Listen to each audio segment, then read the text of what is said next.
So, wir sind gerade durch die Grenzkontrolle von Kroatien durch nach Montenegro. Alles ohne Probleme, ging ganz schnell, kein Verkehr. Wir haben 1 Minute an der Grenze verbracht. Und jetzt, welcome to Montenegro. Saustark. Auf im nächsten Land.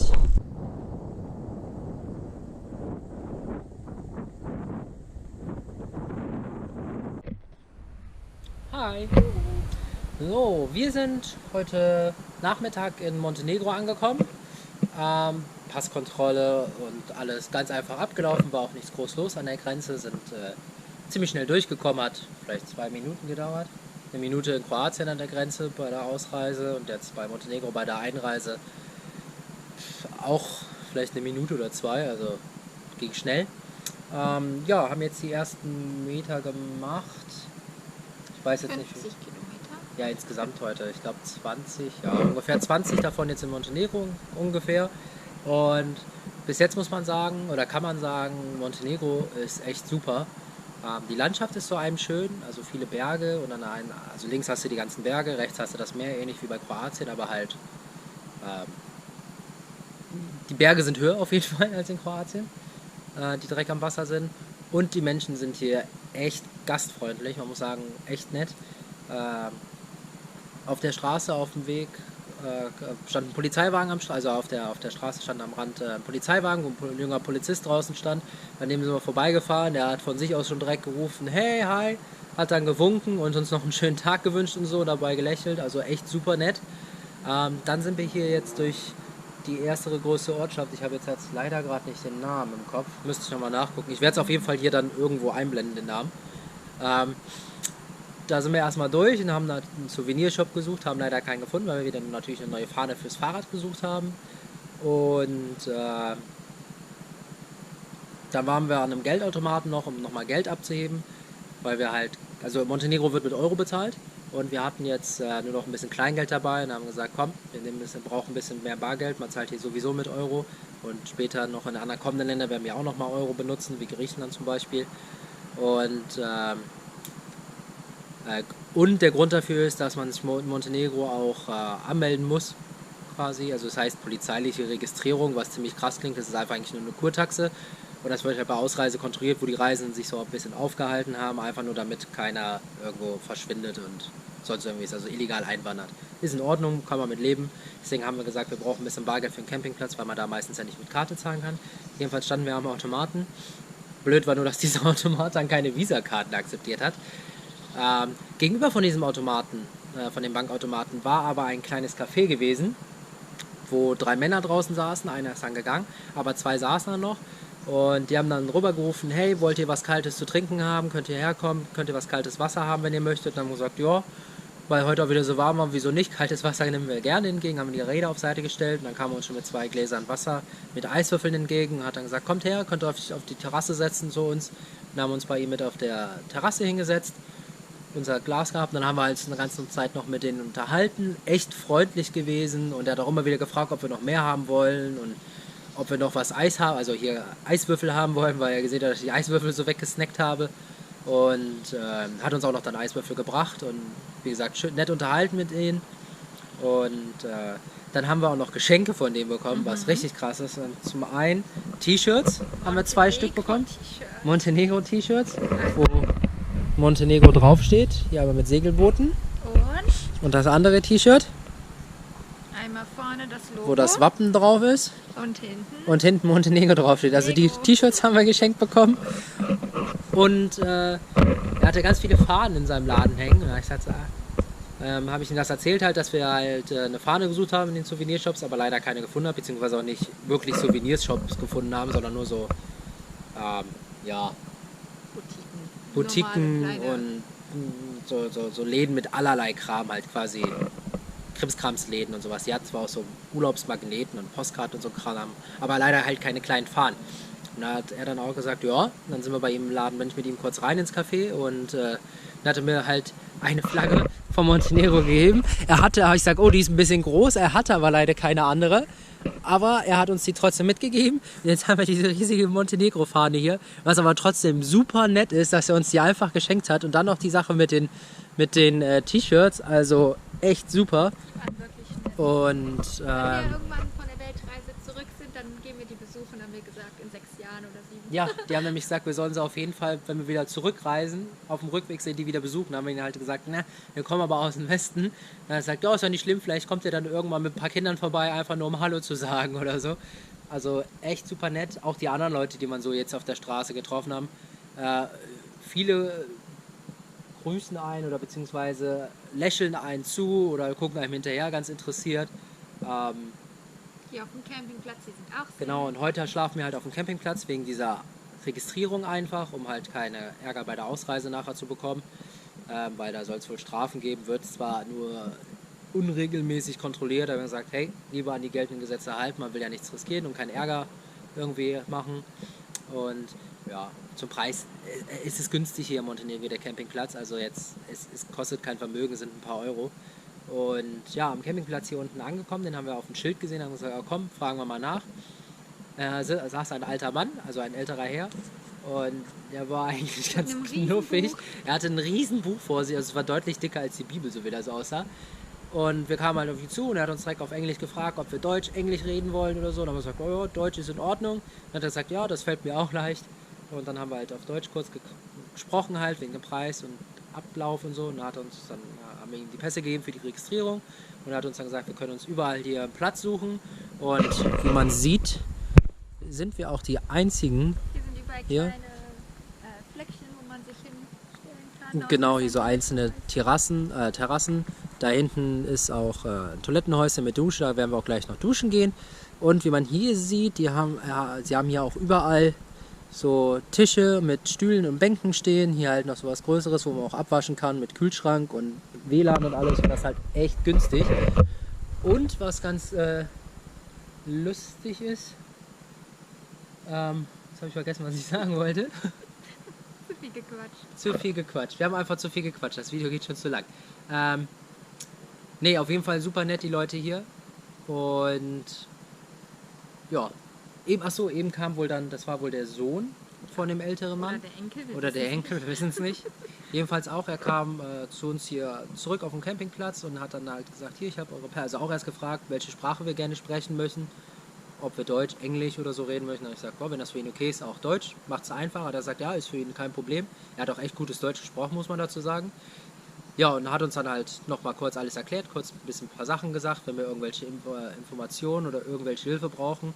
Die wohnen auch direkt da vor dem Haus. Wir können jederzeit, die haben 24 Stunden Jetzt sitzt eine Service, Rezeption 24/7 Service an der Rezeption. Wir können jederzeit, wenn wir Fragen oder Hilfe brauchen, einfach auf ihn zukommen oder auf die Familie. Ist kein Problem. Also Die sind sehr nett hier. sehr nett hier die Leute. Und ja, wir sind mal gespannt, was uns hier noch so alles erwartet in Montenegro. Denn leider bleiben wir nicht lange hier, da das Land auch relativ klein ist und wir nur eine kleine Durchreise haben. Aber ich glaube, die Zeit hier wird uns noch gut gefallen. Wird eine gute Zeit werden.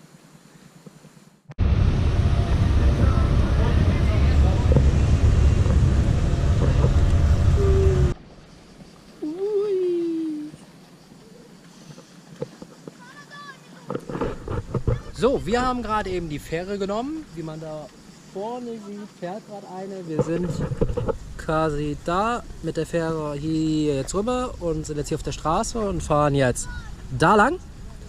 Grund dafür ist, dass wir die Fähre genommen haben. Da sieht man es, da ist zwar eine kleine Meerenge. Dahinter kommt aber eine große Bucht. Man kann zwar auch außen so eine Panoramastraße, also so eine Küstenstraße langfahren. Sache ist nur, es sind 40 Kilometer mehr und dann haben wir gedacht, die 40 Kilometer sparen wir jetzt. Die Fähre hat jetzt auch nur 2 Euro für uns beide zusammen gekostet mit den Rädern, also nichts Dickes. Dann haben wir gedacht, die nutzen wir und jetzt fahren wir halt, wie gesagt, an der Küstenstraße weiter. Von hier wären wir nämlich sonst auch, also wenn wir den normalen Weg an Wasser entlang genommen haben, wären wir halt da hinten irgendwann außen rum und wären dann auch hier hingekommen. Wir haben halt jetzt den kürzeren Weg gewählt. Und ja, jetzt geht's weiter.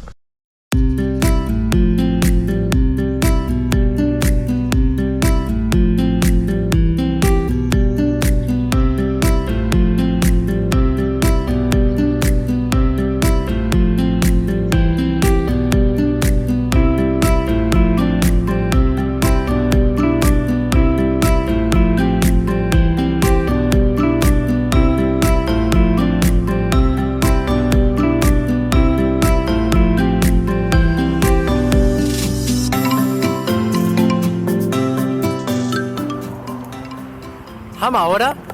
So, wir sind jetzt gerade diesen Berg hier hochgefahren, ordentlich steil, und fahren jetzt in die Richtung weiter und dann da die Straße wieder runter, da hinten durch einen Tunnel, so wie das aussieht, und dann immer weiter diese Richtung.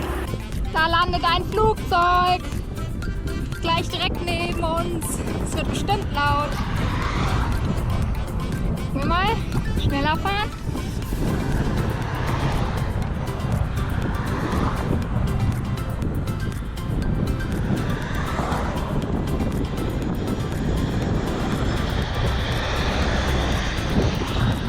Und gelandet.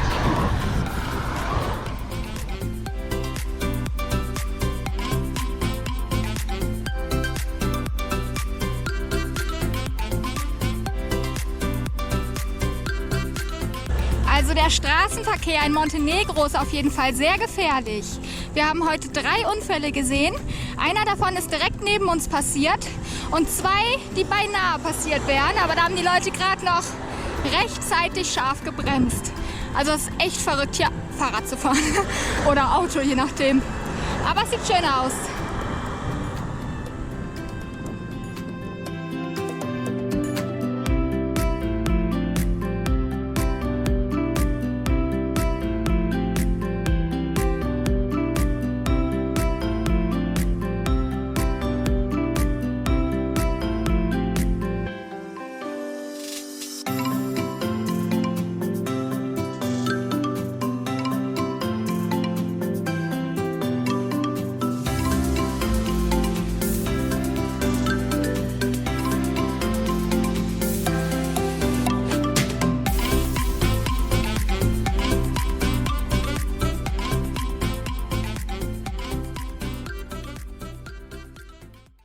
Neues Problem zu lösen, und zwar ist Bastis Mantel kaputt.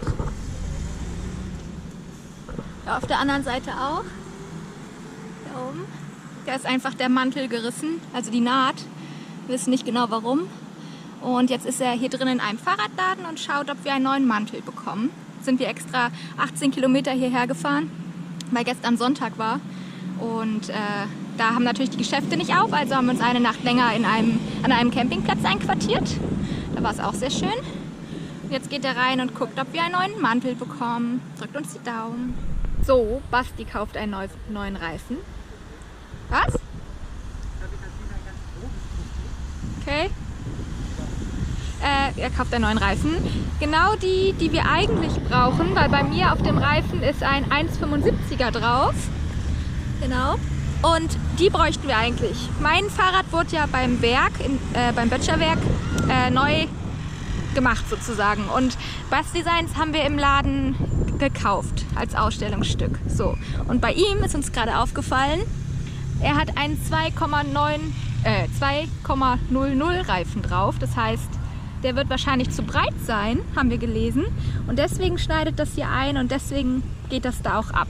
So, und jetzt kauft er einen 1,95er. Der ist zwar auch theoretisch vielleicht noch einen Ticken zu breit, aber wenn wir in Griechenland angekommen sind und die Räder überarbeiten, dann bestellen wir ihm nochmal neue und dann wird das auch wieder gehen.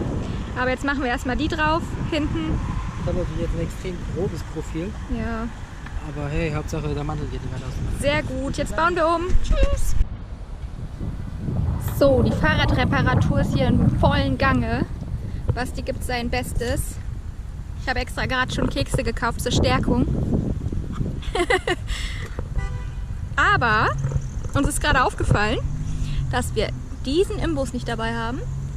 Es muss irgendeine Spezialgröße sein, weil wir haben bis 2,5 die Größe dabei und die Frau im Fahrradladen hat ihm noch einen 2er und einen 1,5er gegeben. Der 2er war zu groß und der 1,5er zu klein. Also muss es ja irgendwas zwischen 2 und 1,5 sein. Man weiß es nicht. Also wieder irgendein Spezialwerkzeug, was wir nicht haben, wo wir noch nicht mal wissen, gibt es sowas. Und jetzt, ja, reparieren wir das hier mal und hoffen, dass wir danach weiterfahren können und heute in Albanien ankommen. So, die Reparatur ist abgeschlossen. Basti hat es hingekriegt. Habe ja auch nicht an ihm gezweifelt. So sieht's aus. Schöner neuer Reifen. Mal schauen, das erzählt. Hast du gut gemacht. Was ich vergessen hatte zu erwähnen, wo wir in Deutschland losgefahren sind, also bevor wir losgefahren sind, haben wir 2 Faltmäntel bestellt. Da kamen dann normale Reifen an, also nicht zum Falten. Dann haben wir nochmal in einem Fahrradladen welche bestellt. Sind extra hingegangen, haben ihm gesagt, welche wir wollen. Er hat im Computer nachgeguckt, hat die bestellt. Es hat circa, ich glaube, 3 oder 4 Tage gedauert. Und was kam an? Normale Reifen, keine Faltmäntel. Also sind wir ohne Faltmäntel losgefahren. Und jetzt hatten wir natürlich das Problem. Oder generell halt kein Ersatzmantel, weil was will man sich so einen riesen Mantel da hinten aufs Fahrrad packen? Ist ein bisschen groß und nimmt viel Platz weg. Ja, also es lag nicht an uns, wir hätten sonst welche dabei gehabt.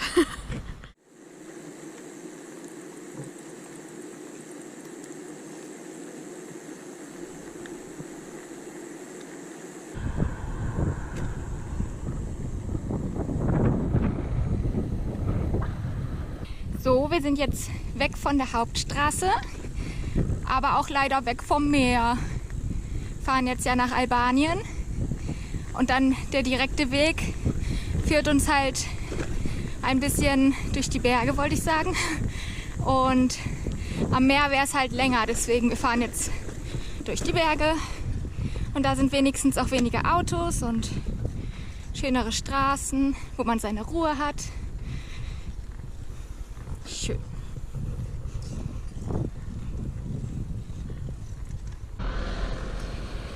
Das sieht echt toll hier aus. Da hinten kann man das Meer sehen. Und wir fahren jetzt die Berge hier hoch. Ja, ich fahre mittlerweile. Ich muss nicht mehr so oft schieben. Nur die ganz, ganz steilen Berge. Aber sonst kann ich auch fahren. Auch wenn ich am Schnaufen bin.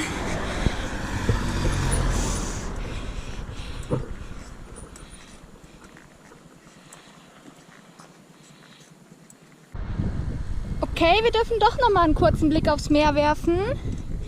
Und danach verlassen wir es bis Griechenland. Schade, es war schön da. Einfach während der Fahrt irgendwo anhalten und ins Meer hüpfen. Das war toll. Und bis Griechenland werden wir es jetzt erstmal nicht mehr sehen. Aber da müssten wir ja auch bald ankommen. Mit Glück, wenn wir so weiterfahren.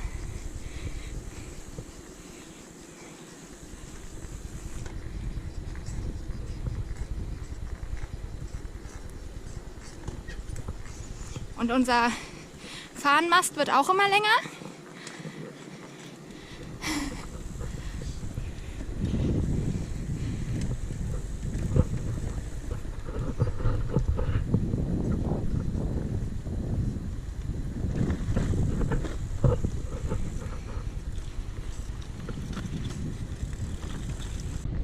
Na, ist denn schon Herbst? Hier sind überall orangene Bäume.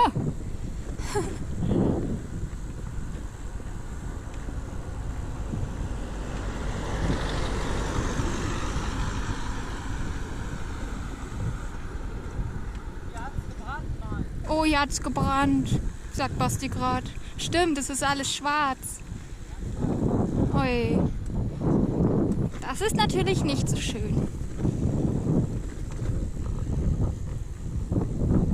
Ja, man kann sehen, die Äste sind schwarz von unten.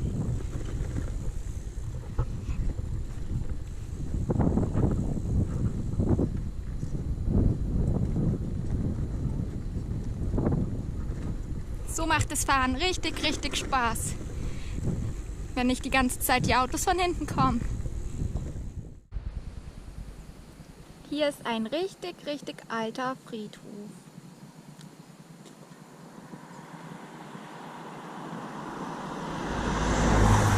Kann man nur auf manchen Steinen was lesen. Die sehen noch recht neu aus, aber die anderen sind schon sehr, sehr alt.